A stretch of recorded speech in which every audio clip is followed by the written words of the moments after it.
Hello everyone, চলে এসেছি আবার নতুন ব্লগ নিয়ে। আজকে সানডে, আমার স্টুডেন্টরাও এসে গেছিলো। আমার স্টুডেন্টকে একটু আনতে গেছিলাম কারণ রাস্তাটা ভুলে গেছিলো। তারপর পুচকেগুলো তো নিজেদের মতো ব্যায়াম এক্সারসাইজ সবই করে ফেলেছে। যাই হোক, তোমাদের তো মনেই আছে আমার দিদির বার্থডে ছিল।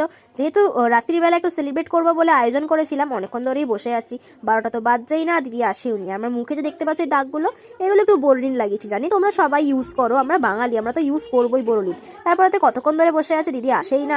এবার আমি বাড়িতে বসে বসে ওয়েট করছি। এই যে এসে গেছে আমাদের বার্থডে গার্ল। ওর তো বার্থডে বলে একদম নাচানাচি শুরু করে দিয়েছে। অবশ্য বার্থডে হলে সবারই মানে এরকম নিজেকে একদম স্পেশাল মনে হয়।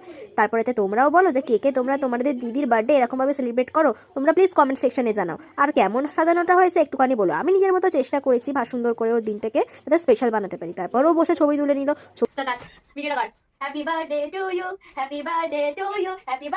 তারপর আজকের দিনটা আমি এরমভাবে সেলিব্রেট করলাম। তোমাদের কেমন লাগলো অবশ্যই কমেন্ট করো। ও সুন্দর সুন্দর কয়েকটা ছবিও তুলে দিলাম।